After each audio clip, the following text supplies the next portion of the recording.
자, 우리 마태복음 172번째 시간입니다. 마태복음 172번 두 번째 시간인데, 이제 오늘 우리는 이제 제자들에 대해서 한번 생각해 봅니다. 마태 10장 2절로 4절까지 12제자에 대해서 한번 우리 같이 성경을 봉독하도록 하겠습니다. 우리 같이 봉독합니다.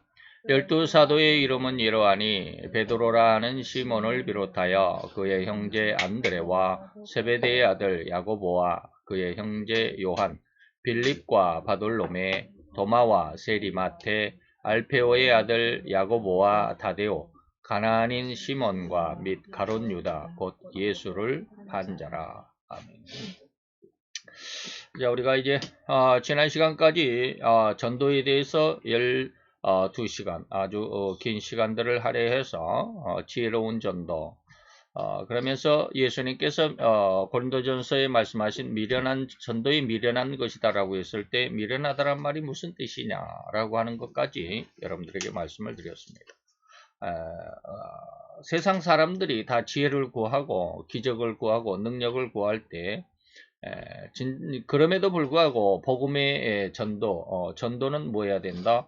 오로지 우직하리만큼 미련스러울리만큼 우직하게 말씀을 중심으로 하여라 라고 하는 그런 뜻이었다라는 거, 우리가 지난 12시간 동안 아주 긴 시간을 잘 살펴보았다고 생각을 합니다.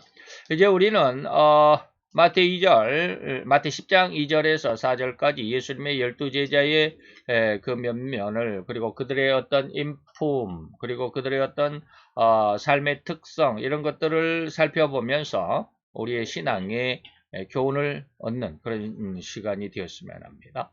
자, 그래서 맨 먼저 우리가 한 5시간, 6시간 정도 이 말씀을 제자들에 대해서 말씀을 할 것입니다. 12명이라 그래서 12시간이 아니라 한 5시간 정도 아마 될 것 같습니다. 자, 그러면 맨 먼저 베드로, 안드레, 야고보. 오늘은 물론 여기에서 안드레는 빠집니다.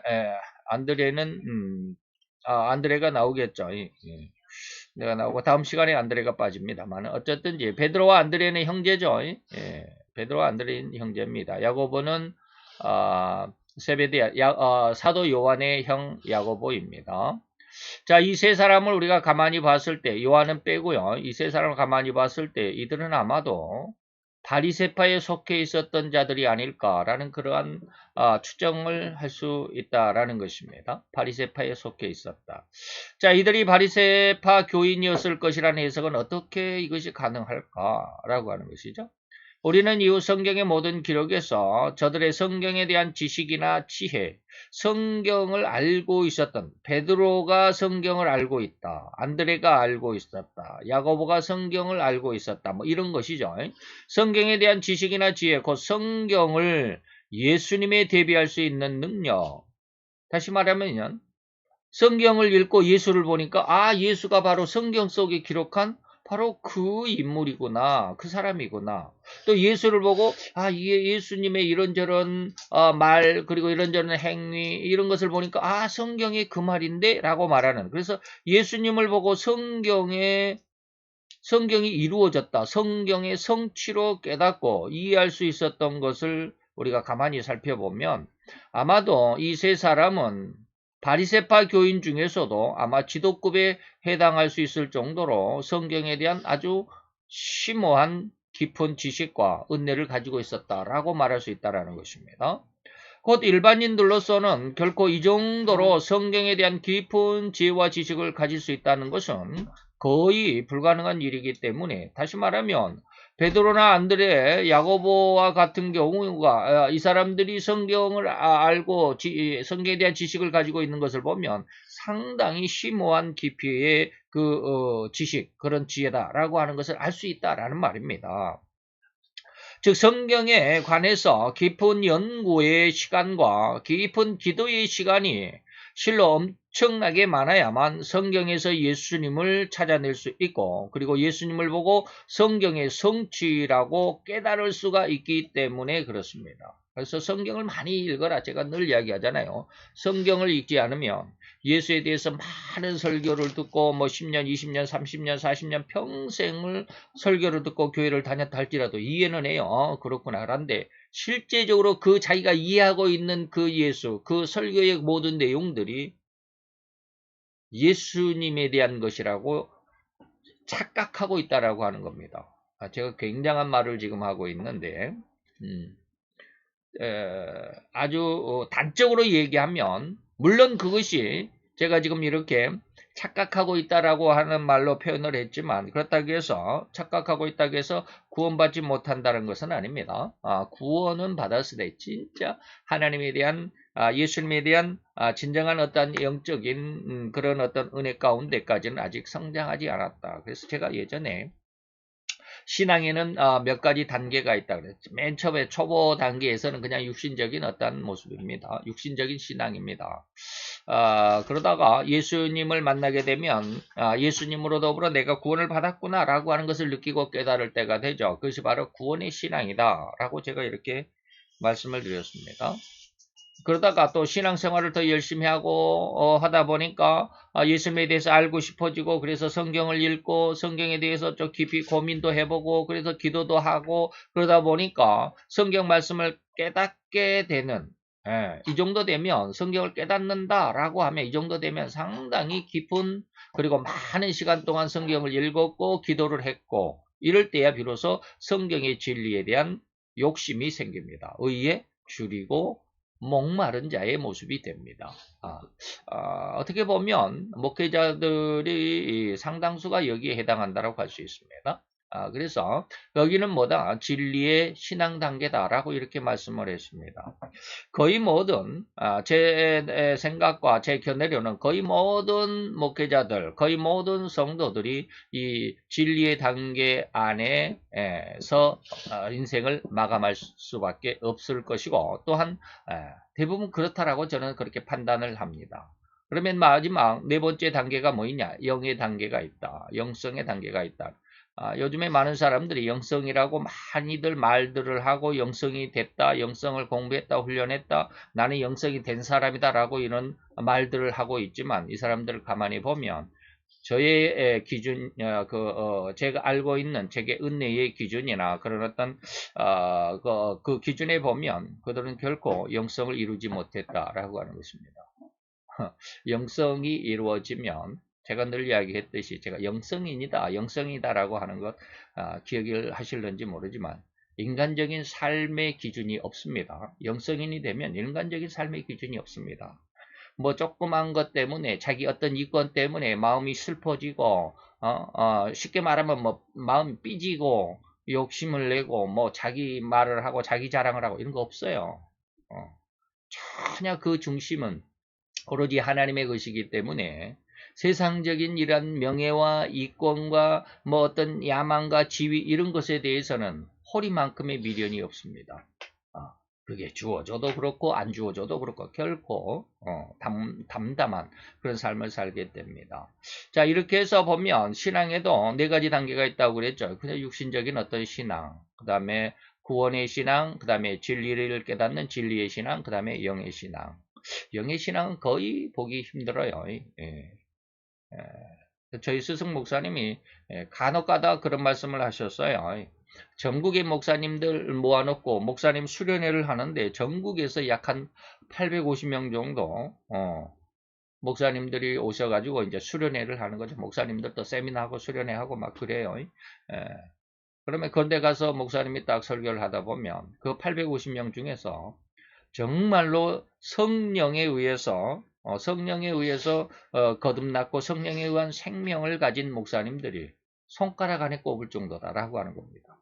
예전에는 제가 그런 말에 이해를 못했어요. 그냥 듣기만 했죠. 그런가 보다. 우리 목사님, 우리 스승 목사님은 그냥 그런 어떤 영의 모습을 볼 수 있는 분이니까 그거 그렇게 보이나 보다. 그래서 누가 성령에 의한 어떤 그 성령에 의한 믿음을 가지고 있는지 아니면 그냥 아직은 진리의 어떤 그 신앙인지 아니면 그냥 구원의 신앙 안에 아직은 머물러 있고 진리가 무엇인지도 모르고 그냥 떠들어대는 이런 사람인지를 구분을 못했어요. 예전에는. 근데 요즘에는 상당히 구분을 할 수 있습니다. 그래서 제가 뭐 자만하는 것이라고 해도 여러분들이 뭐 저는 그렇게 평가를 해도 제가 뭐 할 말은 없지만 그냥 보여집니다. 요즘에는 그게 보여져요.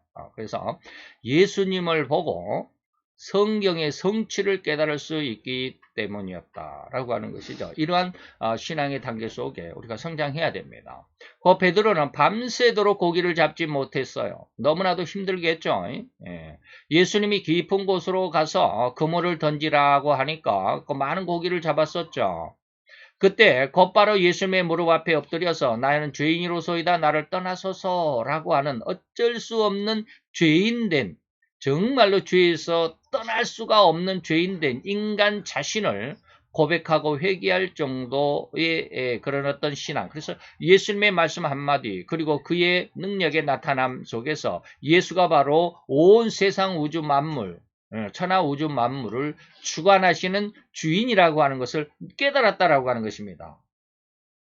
깊은 곳에 가서 그물을 내려봐. 그래서 깊은 곳에 가서 그물 내려가지고 고기를 잡은 게 무슨 대단한 일입니까? 야, 오늘 대박인데? 뭐, 이 정도가 되겠습니까?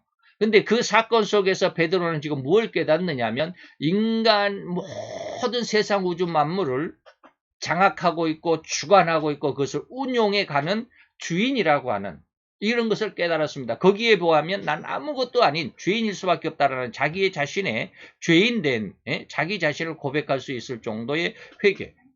이것을 할 수 있었다라고 하는 것은 뭡니까? 베드로에게는 심오한 어떤 성경의 은혜가 있었기 때문에 이게 가능합니다. 성경의 은혜가 없으면 절대로 예수님의 기적이나 능력을 보고 이러한 고백이 나올 수 없습니다.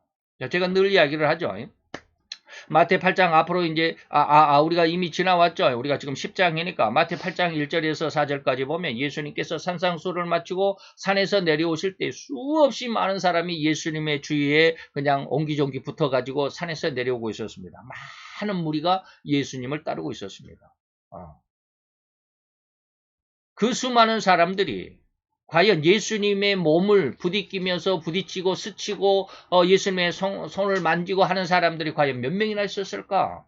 상당히 많았을 것입니다. 그런데 그렇게 많은 사람들 그리고 또 예수님이 3년 동안 많은 기적을 베풀었습니다. 문둥이를 고치고 병든 자를 또 뭐 죽은 나사로를 일으키고 하는 이 수없이 많은 기적과 능력을 행했음에도 불구하고 그러한 능력을 보고 그러한 기적을 체험하고 그들이 그러한 병든 자가 일어난 것을 그들의 눈으로 직접 목도를 했던 그 수많은 사람들 예수님을 끝까지 따랐던 사람 불과 120명에 불과합니다. 그 수많은 사람들이 그리고 예수님이 산에서 내려올 때 그 수많은 무리가 예수님을 옹이하고 내려오면서 예수님을 부딪히고 예수님을 만지고 예수님의 옷자락을 만지고 예수님에게 안수를 받고 그랬을지라도 단 한 사람 문둥병자만이 나음을 입었습니다. 이런 걸 가만히 보면 예수님을 보고 그 능력을 많이 목도하고 예수님의 그 기적을 체험했다 할지라도 그 마음속에 진정한 신앙이 자리 잡는 것은 상당히 어렵다라는 겁니다. 다시 말하면 성경에 깊은 은혜가 없으면 이게 불가능해요. 믿음이 없으면 좀 불가능합니다. 자, 누가복음 5장 8절입니다. 시몬 베드로가 이를 보고 다시 말하면 고기 잡은 그 그물을 이제 끌어올려 가지고 153마리나 되는 엄청나게 많은 고기를 잡은 이 광경을 보고 예수의 무릎 앞에 엎드려 가로되 주여 나를 떠나소서 나는 죄인이로소이다. 마치 이것이 로마서 7장 24절 25절과 같습니다. 마태복음 7장 24절이 뭐요? 사도 베드로의 죄악에 대한 아주 단말마적인 고백입니다. 오라 나는 공고한 사람이다. 이 사망의 몸에서 누가 나를 건져낼 것인가. 바로 이것이 자기의 죄된 모습을 고백하는 사도 바울과 같은 바로 그 모습이 누가복음 5장 8절과 같습니다. 이때 여러분은 과연 자기의 전공 분야가 누군가 깊은 연관이나 친근한 관계가 아닌 단지 소문으로만 들어왔던 사람이 불쑥 나타나 이런저런 말을 하려 치면 이를 수용할 수 있겠습니까? 아마 거의 많은 사람은 고개를 가로저을 수밖에 없을 것입니다. 저도 그래요. 저도 이제 직장에서 새로운 신입이 저하고 나이가 같아요. 생일은 7월달이니까 나보다 6개월이나 늦죠. 6개월 늦으면 뭐요? 학교로는 1년 후배입니다. 그런데 들어와가지고 며칠 안 됐다고 자꾸 나보다 말을 그 말 꼬리를 잘라 먹더라고. 잘라 먹어. 그래서 내가 그래서 같이 일하고 있는 건 좋은데 응? 자꾸 말꼬리가 잘려진다고. 나는 그런 거 싫은 사람이라고. 앞으로 말 조심하라고. 요자를 꼭 붙이라고 그랬더니 가만히 있고 멍하니 보고 있더니 문을 쾅 닫고 나가면서 아이 더러워서 못해 먹겠네. 그러면서 이제 꼭꼭 요자를 붙여요. 그러면서 그런 말을 하고 나서 마음속에 이제 또 고민이 있죠. 야, 그 사람이 나는 목사인 줄은 몰라요. 내가 목사란 말은 안 해요. 교회 다닌다라고만 하지. 야, 저 사람이 과연 나를 목사라고 알았을 때 이런 말을 했다면 과연 그 두 가지의 반응이 있을 거예요. 좋게 반응하거나 나쁘게 반응하거나. 다시 좋게 반응하면 야 목사가 뭐 저래 뭐 저렇게 말끝마다 그렇게 시시콜콜 따지고 그냥 뭐 막 저런 게 목사야라고 그럴 수도 있고, 또 반대적인 부정적인 모습에서 보면 그런 것까지 다 오냐오냐 해주고 같이 그냥 막 맞장구를 치고 같이 말을 넣고 그러다 보면 이게 내 자신이 완전히 세상 속으로 같이 들어가는 것 같은 그런 느낌을 받는 것 같아요. 그래서 자꾸 거리를 두려고 그래요. 같이 일을 하면서도 제 마음은 목회자의 마음이 또 한편에 있기 때문에 그들과 같이 그냥 막 농담하고 그냥 같이 그냥 그 말을 놓고 그냥 야야 그러면서 그렇게 하고 이런 게 굉장히 꺼려져요. 그렇기 때문에 그렇게 내 스스로를 방어하는 입장에서 저는 그런 거를 하거든요. 그래서 저는 선배들도 저한테 함부로 말을 못 놓게 해요. 저도 물론 제 후배들한테도 절대 말을 놓지 않습니다. 그래서 이런 걸 보면 여기서 이제 베드로에게 이런 말을 했습니다. 누군가가 자기에게 이제 시커먼 친근한 친구가, 우리가 요즘 말하는 절친이라고 그러죠. 친구가 아닌 다음에야 소문으로만 듣던 누군가가 갑자기 나타나가지고 나에게 이런저런 말을 하면 그 말을 따르겠나 이 말이에요. 따를 사람이 거의 없을 거예요. 그런데 베드로는 그렇게 밤새도록 그물을 던졌음에도 단 한 마리의 물고기도 잡지 못한 이런 아주 힘겹고 피곤한 이러한 상황이었겠죠. 그런데 누가복음 5장 4절 6절, 그러니까 이 말이 나오기 바로 직전이죠. 나는 죄인으로서이다 라고 하는 말 나오기 직전에 말씀을 마치시고 시몬에게 이르시되 깊은 데로 가서 그물을 내려 고기를 잡으라. 시몬이 대답하여 가로되 선생이여 우리가 밤이 맞도록 수고를 했지만 어떤 것이 없다. 한 마리도 못 잡았어요. 그런데 선생의 말에 의지하여 내가 그물을 내리겠습니다 라고 대답을 하고 내린 적, 그렇게 한 적, 거기 가서 그물을 던져본 적, 고기 잡은 것이 심히 많아 그물이 찢어진다. 153마리라고 이렇게 나왔는데 여러분들 모나미 볼펜에 보면 153이라고 써졌어요. 153.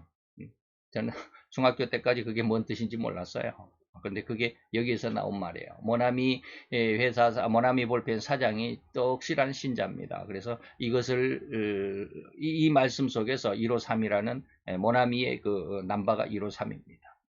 자, 어쨌든지 그렇고요. 그런데 그러한 피곤함과 일어설 기운조차 없을 그때 그렇게 소문으로 들었던 아마도 동생 안드레에게, 베드로는 안드레의 형이라고 그랬죠. 안드레에게 내가 바로 그리스도를 만났다라고 했을 때 예수가 바로 그리스도였다라고 하는 전도를 받은 것을 깊이 생각하고 있었을 것입니다. 다시 말하면 요한복음 1장 40절에서 41절까지 요한이 예수를 만나고 자기 형 베드로에게 전도하는 사건이 기록이 되어 있습니다. 요한의 말을, 여기서 요한은 세례 요한입니다.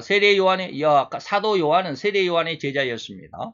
세례 요한의 제자로 있다가 바로 자기 스승 세례 요한의 말을 듣고, 무슨 말? 예수가 지나가는 것을 보고 뭐라고 그래요? 보라 세상 죄를 지고 가는 하나님의 어린 양이다 라는 증거를 해줬습니다. 이 말을 듣고 자기의 선생 세례 요한의 말을 듣고 예수를 쫓아간 두 사람이 있었습니다. 그 말을 듣고 예수를 쫓아갔습니다. 그 중에 한 사람이 베드로의 형제, 베드로의 동생 안드레였습니다. 그 안드레가 먼저 자기의 형제, 다시 말해 자기의 형 시몬, 베드로를 시몬이라고 그러죠.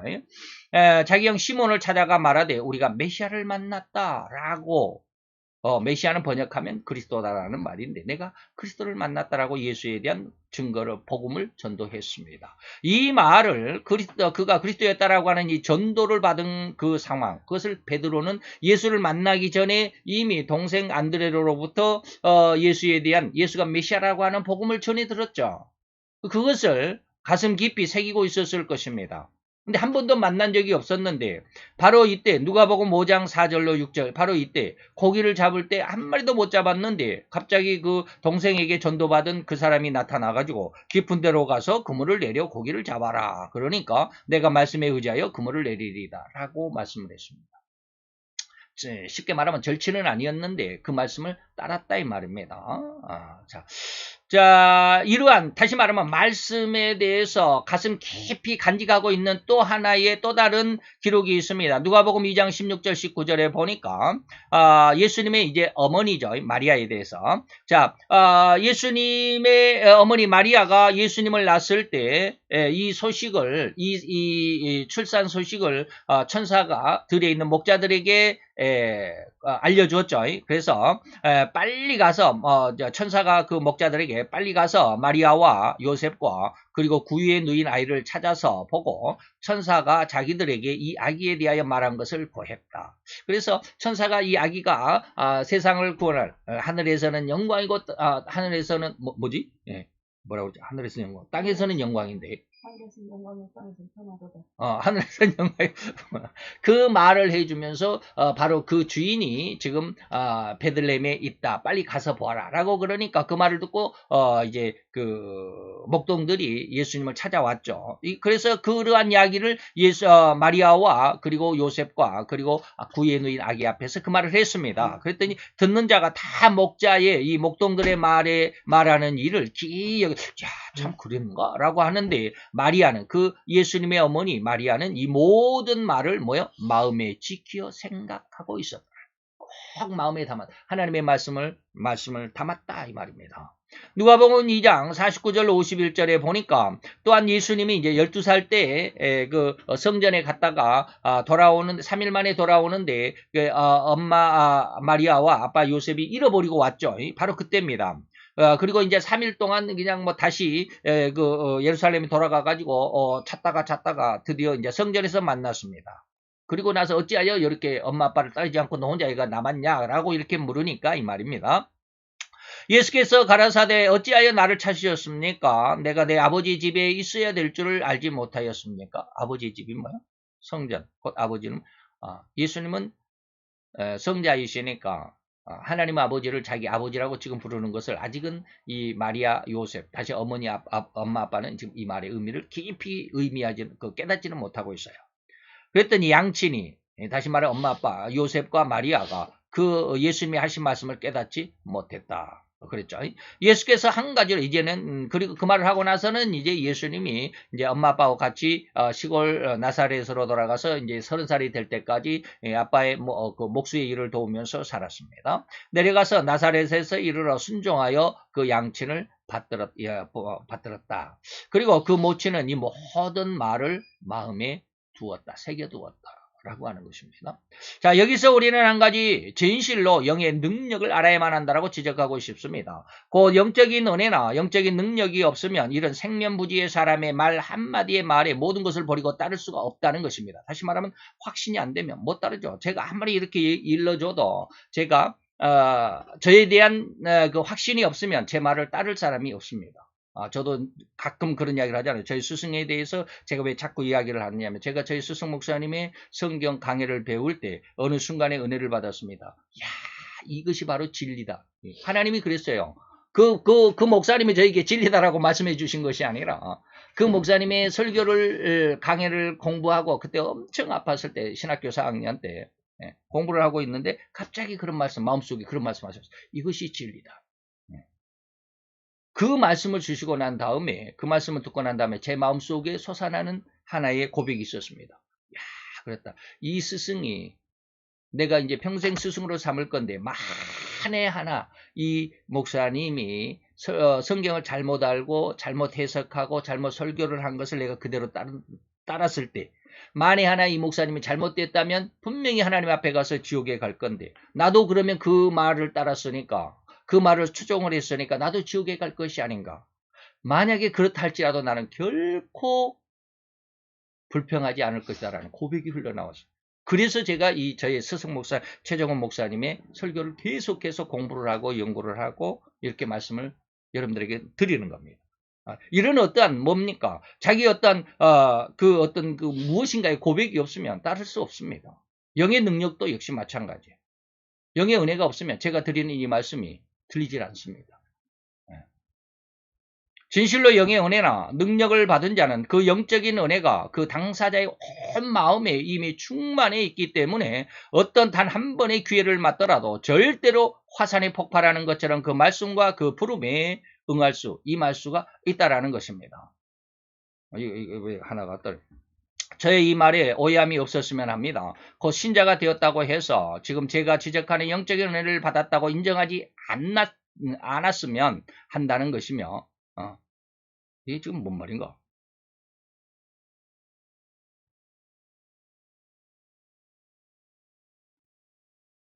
그리고 제가 지적하는 이 영적인 은혜와 능력은 절대적이라도 할 수 있을 것이며 제가 늘 말씀드린 영성인의 능력이 입성된 자들을 지칭한 범위입니다.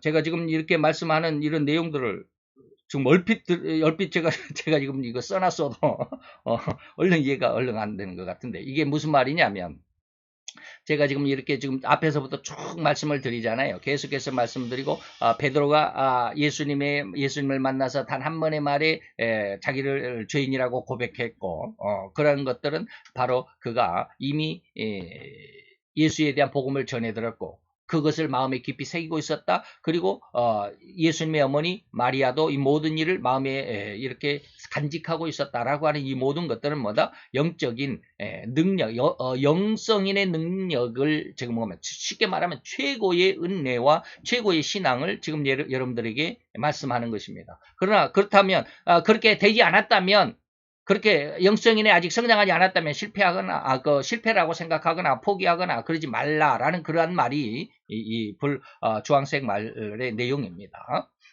자 가봅시다.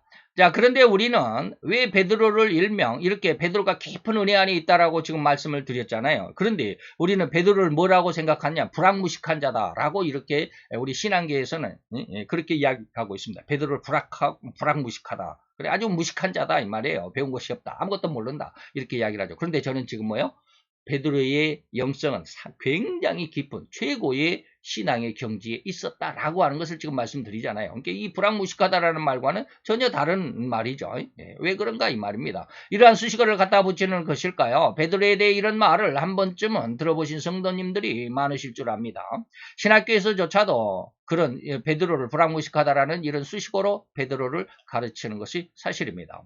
저도 이제 불황무식하다는 말을 들은 거예요. 베드로는 물론 사도 바울처럼 그런 가말리엘의 학문 혹은 가말리엘의 학파 같은 요즘으로 비교하면 아마도 유명한 대학교나 신학대학원을 공부하고 졸업한 그런 학벌은 베드로에게는 없습니다. 그래서 불학하다. 다시 말해 학벌이 없다 이 말입니다. 그러나 무식하단 말은 여기서 걸맞지 않죠. 불학하다는 말은 맞지만 학벌은 없지만 무식하지는 않습니다. 또한 베드로가 그렇게 성경에 도통한 사람이었다고 한다면 왜 그 교파에 중직을 맡지 않고 있었을까? 다시 말하면 지금 베드로를 어디에서 왔다고 제가 지금 이야기하나요? 바리새파에서 왔을 것이다 라고 하는 것입니다. 이 정도의 성경의 깊이 은혜를 알고 있었다면 바리새파에서도 중직에 들어있을 텐데 왜 그는 그 바리새 교파에 중직을 맡지 않고 힘든 직업이라고 할 수 있는 그리고 수입도 고작 그렇게 고수익이라고 할 수 없는 업으로서의 직업을 가지고 있었을까 하는 것입니다. 왜 그런 잘 먹고 잘 살 수 있는 직업을 하지 않았냐 이 말이죠. 우리는 이미 마태 4장에서 제자들의 부르심이라고 하는 부분에서 제자들의 5가지 특성을 알아본 바 있었습니다. 다 잊어버렸겠죠. 그래서 여러분들이 그때 다시 한번 돌아가 보시면 괜찮겠죠. 그래서 제자들 5가지의 그 특징 속에서 우리가 알 수 있지만 그들은 참으로 종교계까지라도 얼마나 썩었는지를 너무나도 잘 알고 있었습니다. 종교계가 얼마나 썩었는지 잘 알고 있었죠. 베드로가 이 정도의 신앙이 어떤 깊이가 있다면 영성인 어떤 은혜가 있었다면 당시에 바리새 교파 아니면 사두개인들 아니면은 대제사장이나 제사장들의 그 삶의 모든 내면에 면면이 흐르는 그 잘못된 것들을 너무나도 잘 알고 있었기 때문에 거기에 속해 있기보다는 차라리 나 혼자 그냥 나 혼자 힘들지만 나 혼자 벌어서 나 혼자 먹겠다라고 하는 자기 어떤 그런 어떤 자유 직업을 선택했다 이런 뜻이죠.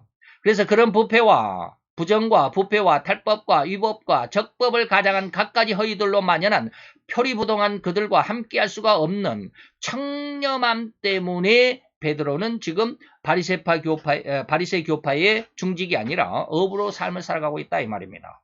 이것을 오늘날 한번 적용해 보겠습니다. 오늘날 2021년 10월 5일 제가 이 원고를 기록한 것이 지금 10월 5일입니다. 한 달 전이죠.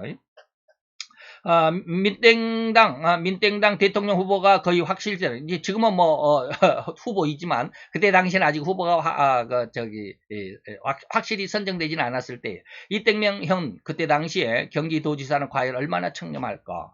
그중 요즘 가장 엄청난 화두가 되어 있는 한 가지를 살펴보겠습니다. 성남 대장동이라고 하는 동네 특혜 사건이죠. 그가 얼마나 표리부동한지 이게 이제 인터넷 머니투데이에 나온 것을 제가 이렇게 이제 캡처를 해봤습니다.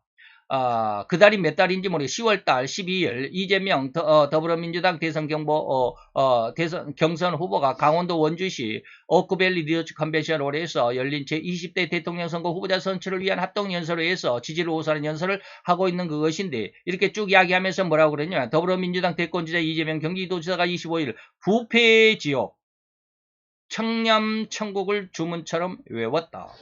살아남기 위해서라도 청렴해야 했다라고 밝혔습니다. 자기 자신이 굉장히 청렴한 삶을 살았다라고 이렇게 자기 자신을 밝혔다 이 말입니다.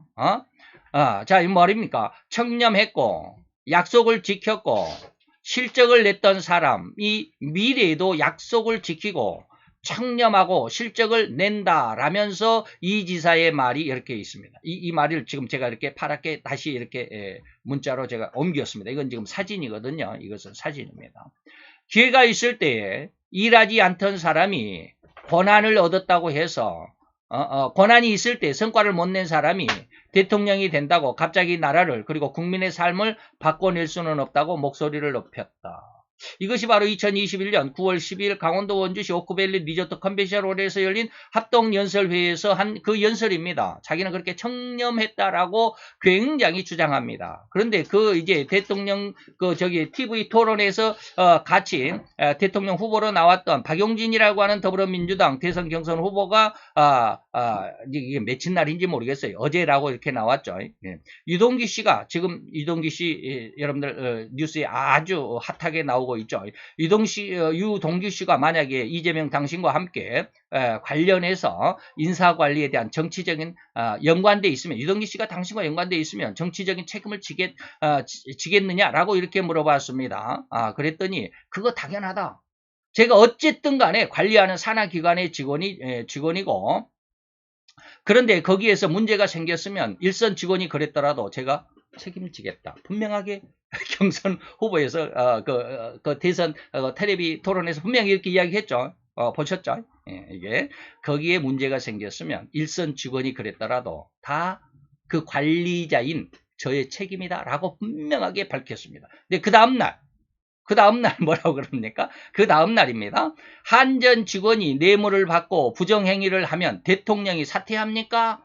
관리 책임을 도덕적으로 지겠다라고 내가 이때 말하는 이 책임은 도덕적인 책임이지 내가 사퇴하고 뭐 이럴 책임이 아니야 라고 발뺌을 하는 겁니다. 유동규 씨하고 이제 책임이 나타나니까 연관이 있다라고 하니까 한전 직원이 부정부패했는데 대통령이 사직하는 거 봤냐? 내 밑에 있는 직원이 잘못하고 부정행위를 했으면 내가 사직하겠냐? 그거는 그냥 도덕적인 책임이다라고 이렇게 발뺌을 합니다. 이렇게 자기 어떤 흠이나 잘못을 감추기 위해서 엄청나게 정의로우며 청렴하다는 것을 강조하면서 해야 되는 말이 이후 서서히 그 실체 혹은 그 책임이 드러나게 될 때는 이리저리 온갖 가진 미사여구와 변명과 엉뚱한 논리로 자기의 잘못을 은폐하려 하고 축소하려 하는 의도가 강하게 배어있는 이런 망언들을 들을 수 있을 뿐입니다. 이러한 자들은 분명 그의 가장 추종 세력들이라 할지라도 앞에서는 즉 시작할 때는 많은 이권을 약속해 줄 것입니다. 그러나 이후 자기에게 피해가 될 것 같으면 그렇게 굳게 약속한 내용은 한낱 종이 쪽지에 불과할 것이며 그의 입술에서는 처음 약속의 말이나 내용과는 전혀 다른 말들이 본물이 터져 쏟아질 것입니다. 이건 결코 변함이 없습니다. 이게 좌파의, 다시 말하면 인성이 없는 자들입니다. 제가 가끔 말을 하죠. 그 마음에 화인 맞은 자들은 자기의 부끄러움이나 회개를 모릅니다. 우리 신앙인들은 절대 이러한 일고이원이나 표리부동한 심성으로 타락해서는 안 된다라는 것입니다. 그러나 베드로는 이런 것이 아니었다라는 말을 지금 오늘날 현재 우리의 모습과 비교해서 여러분들에게 말씀드리는 겁니다. 절대로 굳은 심성으로 진리와 진실 그리고 하나님의 성경 말씀에 굳은 뿌리를 내리고 더욱 곱게 자라는 신앙으로 성장해야만 하는 것이 우리 성도들입니다. 베드로 역시 그러한 심성이었음이 분명합니다. 앞에서 동생 안드레에게 전해드린 예수에 대한 곧 그가 메시아라는 복음을 그 마음에 그대로 간직했을 것입니다. 즉 성도는 늘 성경의 말씀을 마음에 담고 있어야만 합니다. 늘 입에서 떠나지 않도록 묵상하고 외우는 자가 되어야만 할 것입니다. 날마다 여러분들 성경 말씀을 좀 들었으면 좋겠어요. 저도 하루도 성경 말씀 안 듣는 날이 없습니다.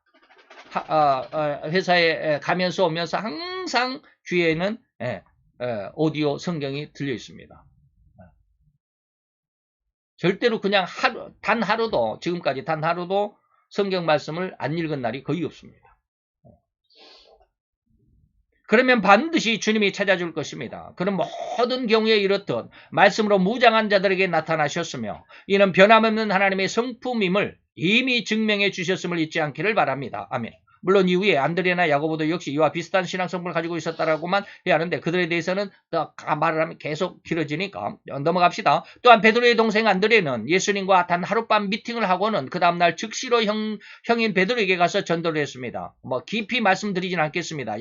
야고보 안드레에게는 잠깐 말씀드리고 이제 넘어가는데 하룻밤 미팅을 했다. 이 말이 무슨 말이에요? 자, 이 말입니다. 어디가 있느냐?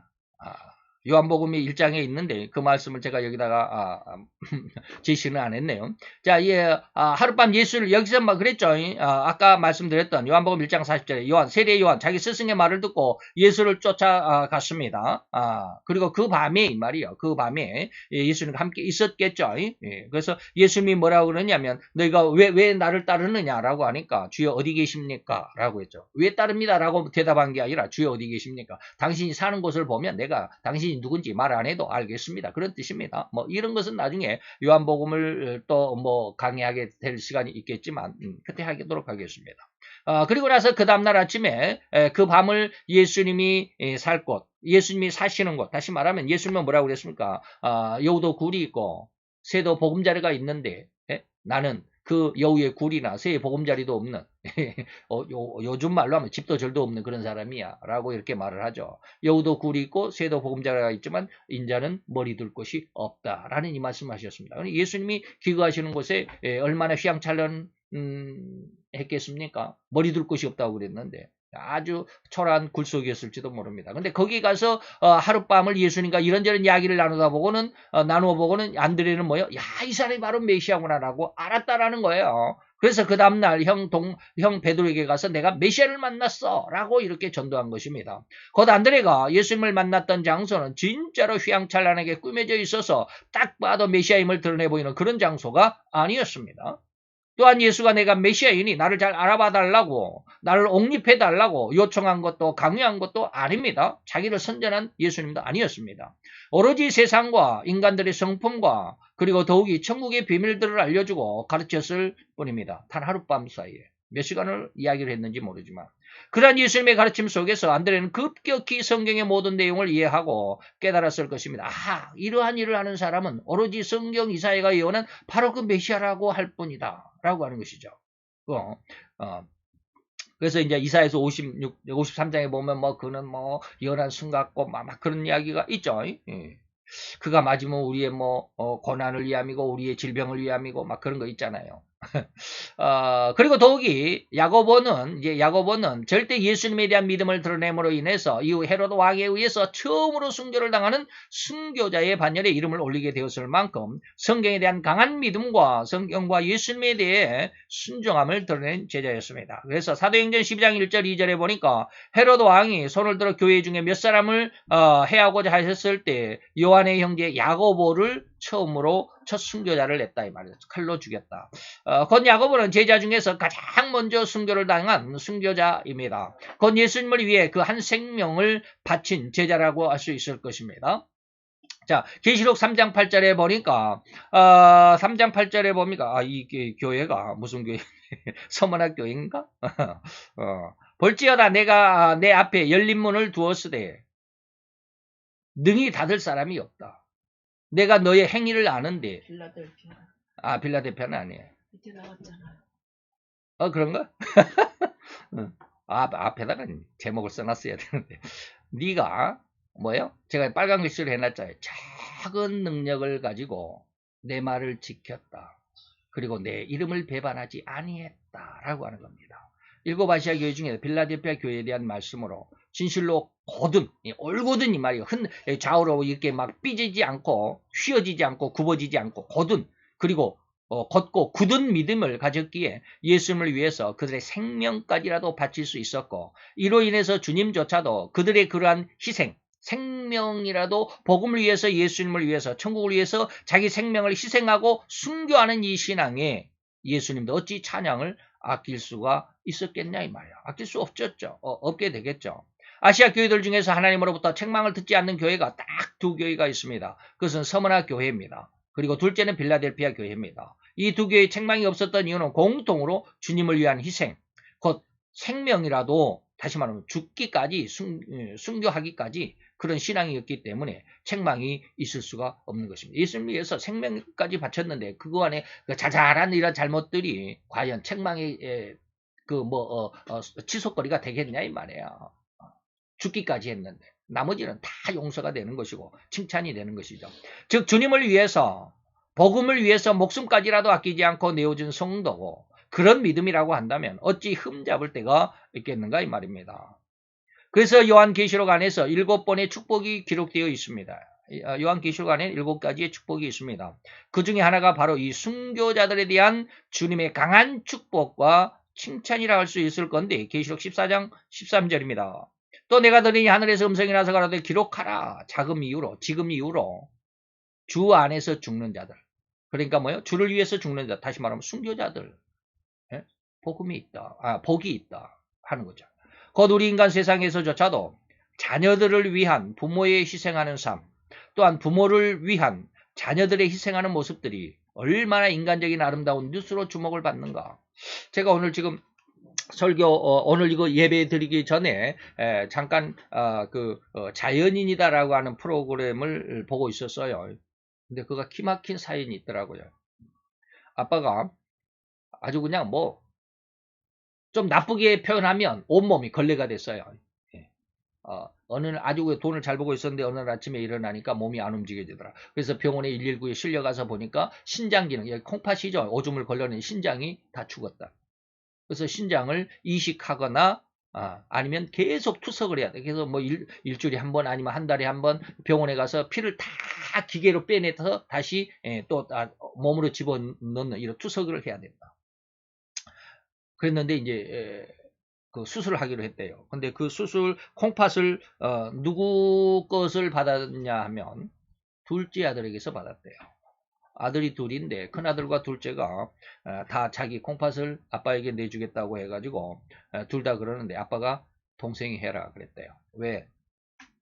형은 동생을 보살필 수가 있지만, 동생이 힘들 때 형은 동생을 보살펴 줄 수 있지만 동생은 형을 보살필 마음이 그렇게 100%지는 않아요. 조금 어렵다 이 말이에요. 그러니까 네가 만약에 어려워질 때 형이 너를 도와줄 수 있을 거니까 동생이 차라리 해라 해가지고 둘째 아들의 신장을 이식을 받았답니다. 그리고 나서 이제 자연인하고 이제 자연인 출연자하고 이제 이 승윤 씨하고 이렇게 이야기를 하고 있는데 그 자리에 둘째 아들이 찾아왔어요. 산으로 찾아왔어요. 그래서 이제 물어보는 거예요. 아빠한테 신장을 주려고 했을 때 마음이 어땠느냐, 이런 거. 또 아빠는 아들의 신장을 이식받아서 지금 살고 있는데 그 마음이 어떠냐, 이런 것들. 그러니까 아빠가 아들에게 신장을 주었다면 아빠는 굉장히 기쁜 마음이겠죠. 근데 아빠가 굉장히 부담이 돼. 이 둘째 아들에게 대해서. 늘 부담을 갖고 있어요. 둘째 아들이 신장을 자기의 몸속에 달고 있기 때문에 아빠는 늘 둘째 아들에 대한 그 애틋한 마음이 있어요. 근데 둘째 아들은 이제 또 늘 그런 이야기를 하죠. 아빠 그런 말 하지 마세요. 제발 그런 마음 갖지 마세요. 아빠가 건강해야 내가 잘 살 수 있습니다. 라고 이렇게 이야기를 하죠. 바로 이런 것들이에요. 인간 세상에서조차도 자녀들을 위한 부모의 희생, 또 반대적으로 부모를 위한 자녀들의 그 어떤 희생에 이러한 모습들이 얼마나 아름다운 인간의 뉴스로 우리가 주목을 받는가 이 말이죠.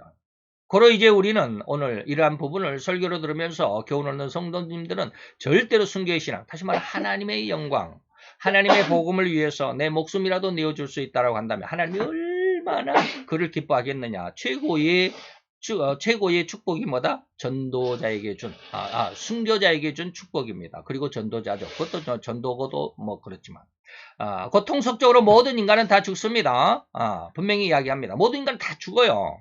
신앙인들도 죽고 불신자들 중에서도 더욱 극악한 공산 정권을 온 나라와 백성을 흉악하게 폭정했던 폭군들도 다 죽습니다. 그런데 그 모든 죽음 중에서도 복된 죽음이 있는가 하면 아주 흉악하여 저주를 받는 죽음이 있습니다. 우리들은 뭐요? 복된 죽음을 맞아야 되겠죠. 오늘 계시록 14장 13절의 말씀과도 같이 주님을 의지하며 말씀을 따르는 삶을 살다가 죽는 그 죽음이야말로 주님께서 가장 기뻐하시고 가장 큰 상급으로 보상을 받게 될 죽음이 될 것입니다. 이제 우리 앞에는 엄청난 환란이 대기하고 있습니다. 일명 7년 대환란이라고 하는 것이죠. 그러나 반면에 명예를 얻으려고 온갖 악행과 폭행과 폭언으로 점철된 그런 소금의 삶, 오늘 뭐 이렇게 말을 해도 될는지 모르지만 이땡명 씨 그런 삶의 모습, 대장동 그 사건 속에서 우리가 하나하나 들춰보면 정말 대단하죠. 그런 사람이 있을까? 정말로 뻔뻔하고 어떻게 저런 어떤 그 비리가 드러났음에도 불구하고 얼굴 하나 붉히지 않을까? 말 하나 어떻게 미안하단 말을 안 할까? 이런 것이죠. 이런 삶을 살다가 죽는다면 과연 그것은 바로 앞에서 언급한 엄청난 저주의 죽음일 수밖에 없을 것입니다. 꼭 명예만을 꼬집어 말씀드리는 것은 아닙니다. 이 세상의 인간이 그 육신의 생명을 연장하여 살아가고 또 그렇게 살아가면서 인간의 육신을 살아가면서 필요하다고 여겨 얻고자 하는 모든 것들, 절대로 100% 모든 것들을 얻고자 수고하고 노력하고 밤잠을 설치면서가 아니죠. 설치면서 눈에 핏기가 가시지 않을 만큼 혈안이 된 삶을 살았으니 후회 없는 가장 노력하는 삶이었다라고 자부할지라도 그의 삶은 절대로 반드시 저주의 죽음을 맞이할 수밖에 없을 것입니다. 그것이 바로 누가복음 16장 부자와 나사로의 비유라고 하는 그 부분에서 나타난 부자의 삶입니다. 돈을 많이 벌다가 죽자. 명예를 위해서 명예를 얻어야지. 권세를 얻어서 세상을 떵떵거리고 한번 살아보다가 죽자. 큰 부자로 여유와 풍요를 즐기다가 죽자 등등 수많은 이 세상의 삶이 있을 것입니다. 다 헤아릴 수가 없겠죠. 그런데 이제 우리 앞에 엄청난 대환란이 대기하고 있다라고 전제해드렸던 것처럼 반드시 그러한 세상이 다시 말해 그러한 세월이 되면 너무도 많은 사람이 죽음 앞에 속절없이 무너져 목숨을 구걸하는 모습을 수도 없이 헤아릴 수조차 없는 그 추악하고 안타까운 모습들로 온 세상을 두텁게 뒤덮을 것이 예상될 뿐입니다. 인류의 3분의 1이 죽을 거니까 예수를 믿으면 당장의 죽음을 당할 것이고요. 그래서 예수를 믿는 믿음을 저버리는 일들이 엄청나게 많을 것입니다.